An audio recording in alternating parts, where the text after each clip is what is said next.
Cette route mène au site réservé à l'exploitation du fer de Milingui, plus précisément au village Vieux-Tono. Avec de fortes pluies et des orages qui se sont abattus dans cette partie du département de Mongouti, il était quasiment difficile d'effectuer des grands travaux. Raison pour laquelle le gouverneur de province s'est rendu sur les lieux pour en savoir un peu plus quant au démarrage des travaux. La villa n'avait pas encore reçu le document définitif qui leur autorisait à commencer des grands travaux de la route jusqu'à sur le site de Milingui.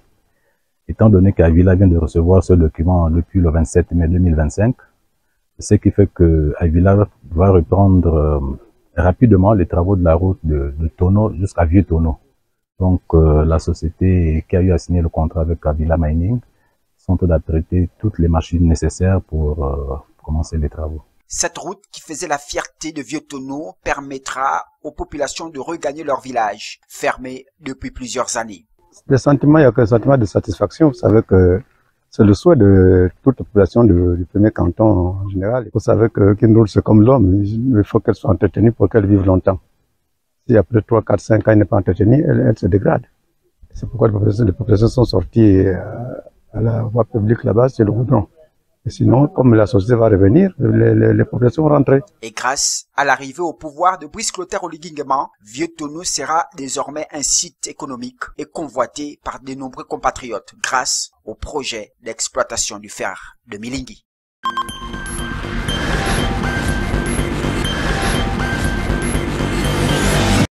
Voici à quoi ressemble le stade dialogue de Tchibanga. Des actes de vandalisme que condamne le directeur provincial de la jeunesse et des sports. Comme vous le constatez, pour ne pas me répéter, c'est ce désastre des riverains qui sont arrivés par... les mots me manquent, par comment venir arracher les bancs sur lesquels les spectateurs doivent s'asseoir. Vous-même, vous constatez, ils ont arraché, ils ont balancé partout. Combien d'adultes qu'on va attraper va répondre à ces actes. Je me répète que c'est quand même aberrant. C'est quand même aberrant qu'à notre époque, qu'on puisse agir de la sorte.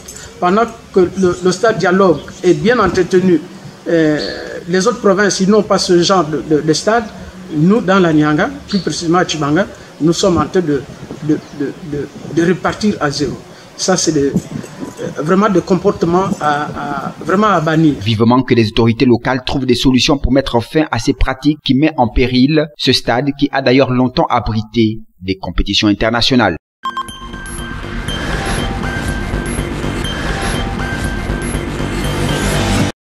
Lutter contre le VIH-Sida et toutes ses composantes, mais aussi contre les grossesses précoces, tel a été le message du comité multisectoriel de lutte contre le sida en collaboration avec la SMI Santé maternelle et infantile. L'objectif étant d'interpeller la jeunesse sacrifiée par ces fléaux pour certains. Le message de ce matin porte sur la prévention sur le VIH de façon à réduire le taux de prévalence qui est de 4% pour notre province.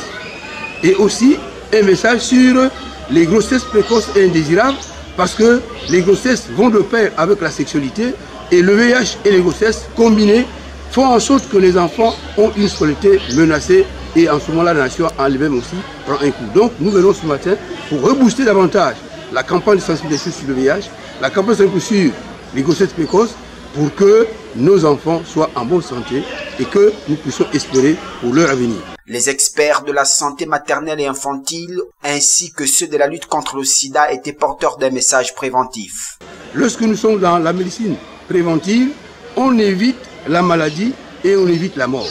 Donc, c'est le message clé, se prévenir du VIH, se prévenir de toute autre infection sexuellement transmissible, se prévenir également de la grossesse précoce pour les jeunes filles. Et encore, nous savons que lorsque une jeune fille prend une grossesse, mais le garçon à côté, parfois peut abandonner les études parce que l'école est mise en cause. Donc, message simple, se prévenir aujourd'hui et demain pour que nous puissions avoir une bonne santé et cette santé nous permet de vivre.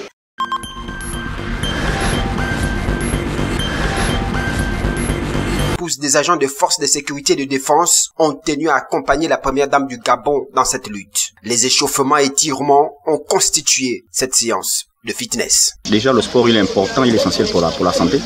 Bon, déjà, cette séance de fitness a consisté à déjà l'échauffement, c'est-à-dire que vous pouvez voir la danse et tout, on est parti sur, sur l'échauffement, et après, on est parti sur une partie principale qui consistait à beaucoup déjà travailler les muscles inférieurs, donc les cuisses, et ensuite, on a terminé sur l'étirement. Il est question ici, pour les épouses des agents des forces de sécurité et de défense, d'inviter d'autres femmes à se faire dépister. Mieux on connaît son statut, mieux on se protège contre cette maladie. Pour soutenir la politique de la première dame, Madame Zita Oligi, concernant les cancers féminins, les épouses des associations de forces de défense et de sécurité se sont réunies ce jour à la place de l'indépendance de Tchibanga pour une séance de fitness. Nous étions épaulés par nos époux pendant cette séance.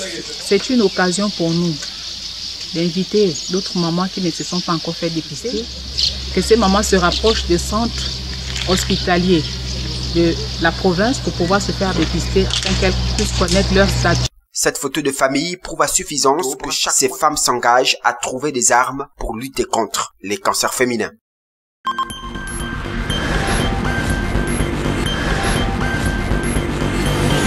Pas plus que les précédentes, la dernière nuit de Tel Aviv à Téhéran n'a été celle d'un retour au calme. Au contraire, face aux menaces la veille d'Israël et de son allié américain concernant sa propre intégrité physique, le dirigeant iranien Ali Khamenei a promis une réponse forte au régime terroriste sioniste selon ses mots, soulignant qu'il ne montrerait aucune pitié envers les Israéliens. Comme pour joindre le geste à la parole, l'Iran, qui avait annoncé des attaques punitives, appelant les habitants d'Haïfa et de Tel Aviv à évacuer, a bel et bien tenté la nuit dernière de déborder le dôme de fer, avec des missiles balistiques notamment, une dizaine environ, dont la plupart ont été interceptés selon Israël. Du côté de Téhéran aussi, les frappes annoncées par Israël ont en partie atteint leur cible. Plus de 50 avions, selon l'armée, ont visé des sites de production d'armes et de centrifugeuses nécessaires aux installations nucléaires. Sur ces images, on peut apercevoir les dégâts causés par les raids israéliens des dernières heures sur la base de missiles de Tabriz, au nord-ouest du pays. Une pression israélienne soutenue par Washington. Dans un message sur les réseaux sociaux, Donald Trump a appelé à une capitulation sans condition, assurant que son pays pouvait aisément tuer le guide suprême iranien. Une sortie qui, selon plusieurs observateurs, dit à la fois la montée de la tension côté américain face à l'inconnu de la réaction iranienne. Nous sommes probablement à quelques heures d'une escalade majeure, plutôt d'une désescalade. Les messages de Trump sur les réseaux ne semblent pas indiquer qu'il envisage de donner une réelle chance à la diplomatie. Il appelle à la reddition. Je pense qu'il se trompe. Cela suppose que les Iraniens pensent la reddition comme quelque chose d'envisageable, dans le sens où leur évaluation de leurs forces et de leurs faiblesses est probablement très différente de la perception qui prévaut en Israël et aux États-Unis. Élément technique peut-être déterminant dans la suite de la confrontation, seuls les États-Unis disposent de bombes assez puissantes pour détruire les installations nucléaires iraniennes profondément enfouies sous le sol.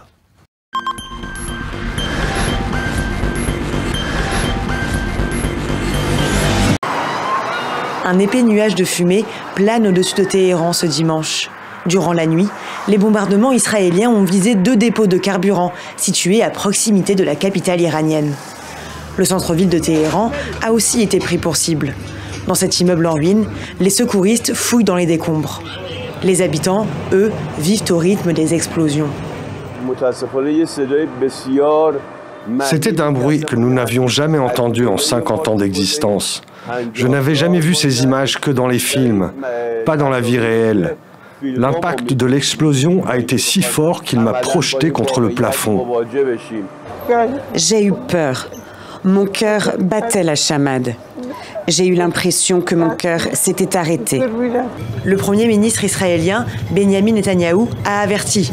Il souhaite frapper tous les sites du régime. Le but, selon une source israélienne, provoquer des déplacements de population. Des dépôts de pétrole, des raffineries et des usines d'enrichissement d'uranium ont été endommagés. Le ministre des Affaires étrangères iranien accuse Israël de vouloir faire dérailler les négociations nucléaires avec Washington. Le gouvernement israélien ne cherche aucun accord sur la question nucléaire. Il ne cherche pas non plus à négocier ni à faire de la diplomatie. Attaquer l'Iran en pleine négociation nucléaire démontre le désaccord d'Israël avec toute forme de négociation.